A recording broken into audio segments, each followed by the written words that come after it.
Good morning, ladies and gentlemen, my name is Ruddy and I'm a filmmaker. And as Halloween is quickly approaching on us, we gathered a team of fantastic individuals and we made a short film. Follow me on my Twitter and Instagram, links in the description below if you want to find out when and how this film is coming out. But today, ladies and gentlemen, I really want to show you how we made the main prop of the film, the mask of our serial killer. Here's what you need.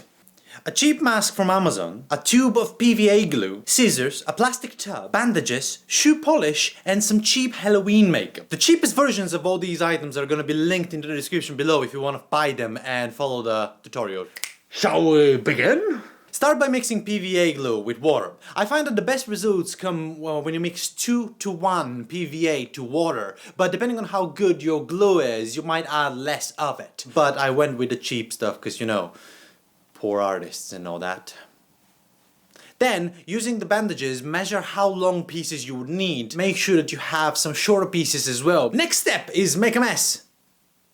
I mean, wear gloves. You want to soak the bandages into the glue mixture and you want to make sure that they're all sufficiently soaked. Squeeze all of the excess glue from the bandages and start laying them on top of the mask. And don't worry if the bandages are ever so slightly larger than the mask, we're gonna fix that later. When you get down to the more complicated areas of the mask, the nose and the eyes and maybe the cheekbones, make sure that you use the shorter pieces of bandages that you cut earlier before. When you're done with all that and you've made a sufficient mess on your work area, make sure that you put the mask to dry for at least a couple of hours up to a day. If you have a nice and sunny day, make sure you put it next to a window, it's gonna dry quicker.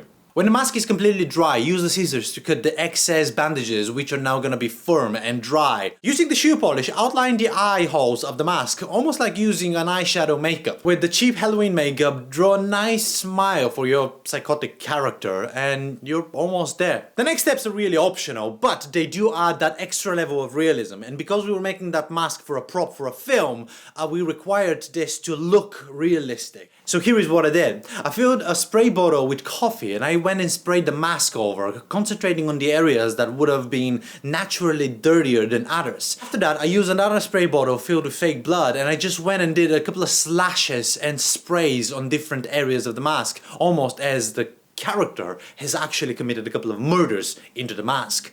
It is how, ladies and gentlemen, for about a day or so you can make a fantastic mask for your next horror short film or a Halloween party that's coming up. Now, if you excuse me, make sure you go follow me on the social media links down in the description below, but I need to go and count all my limbs. I believe somebody's pulling me a leg. A joke workout? Nah, who knows.